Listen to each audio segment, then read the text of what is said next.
നമസ്കാരം. ഭരണി നാളുകാരെ സംബന്ധിച്ച് 2026 എങ്ങനെയുണ്ടെന്ന് നോക്കിയാൽ ഗുണദോഷ സമ്മിശ്രമാണ്. പൊതുവെ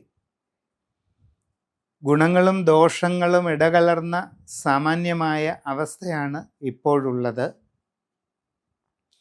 എല്ലാ കാര്യങ്ങളും വിചാരിക്കുന്നത് പോലെ കൃത്യമായിട്ട് വേഗം നടക്കണമെന്നില്ല.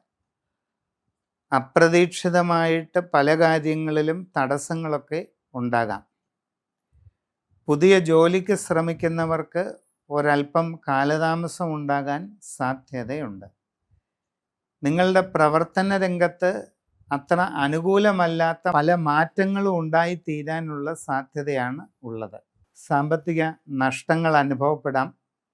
യാത്രാക്ലേശം, അലച്ചിൽ ഇവയൊക്കെ വന്നു ചേരാനുള്ള സാധ്യത കാണുന്നുണ്ട്. വിദേശ രാജ്യങ്ങളിൽ ജോലിക്ക് പോകാൻ ശ്രമിക്കുന്നവർക്കും അതിന് ചില തടസ്സങ്ങളോ താമസങ്ങളോ ഒക്കെ ഉണ്ടാകാം. അങ്ങനെയുള്ള ശ്രമങ്ങളിൽ സാമ്പത്തിക നഷ്ടങ്ങളോ മറ്റ് അബദ്ധങ്ങളോ ഉണ്ടാകാതെ സൂക്ഷിക്കേണ്ടതാണ്. വിവാഹ ആലോചനകൾ നടക്കുന്നവർക്ക് ഒരല്പം കാലതാമസത്തിന് സാധ്യതയുണ്ട്. എങ്കിലും പരിശ്രമം തുടരുക.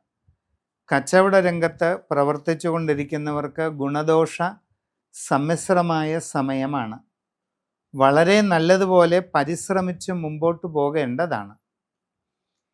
എന്നാൽ സാമ്പത്തിക ഇടപാടുകൾ വളരെ ശ്രദ്ധിച്ച് നടത്തിയില്ലെങ്കിൽ നഷ്ടങ്ങൾക്ക് സാധ്യത കാണുന്നുണ്ട്. അതിനാൽ വളരെ സൂക്ഷ്മതയോടുകൂടി എല്ലാ കാര്യങ്ങളും ചെയ്യേണ്ടതാണ്.